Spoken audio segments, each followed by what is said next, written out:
وزیر اعلیٰ سندھ سید مراد علی شاہ، وزیر بلدیات سید ناصر حسین شاہ اور ایم پی اے امداد پتافی کے ہمراہ 7 ایئرپورٹ پہنچے، جہاں M N A Sikandar Ali Rahpoto, M P Malik Asad Sikandar, Peoples Party Jamshoro کے صدر سید آصف علی شاہ، پیپلز پارٹی کے رہنما Rais Amanullah Shahani, M P A Salim Ahmed Shah, divisional commissioner Muhammad Abbas Baloch, deputy commissioner Jamshoro captain retired Fariduddin Mustafa, S S P Jamshoro Ejaz Ahmed Baloch و دیگر معززین نے ان کا پراتفاق استقبال کیا۔ بعد ازاں وزیر اعلیٰ سندھ نے اپنے رشتہ دار سید پیر معظم علی شاہ کے ولیمہ میں شرکت کی۔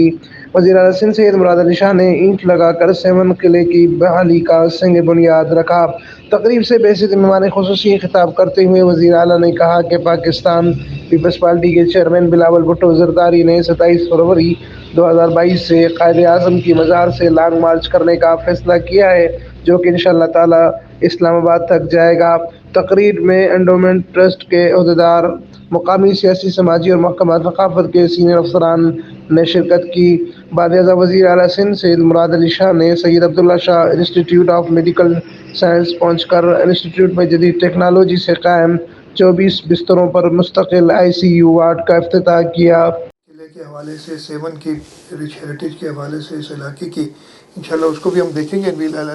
میک اٹ پاسبل کہ وہ بھی ہو جائے۔ ایک بار پھر میں شکر گزار ہوں جو اچھے الفاظ حمید ہارون صاحب نے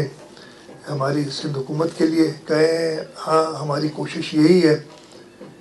کہ جو بھی چیلنجز آ رہے ہیں ان کو فیس کرتے ہوئے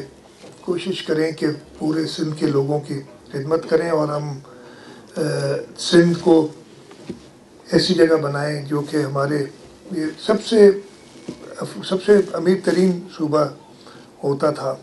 اور ابھی بھی ہے۔ ہمارے جو گیس ریزروز ہیں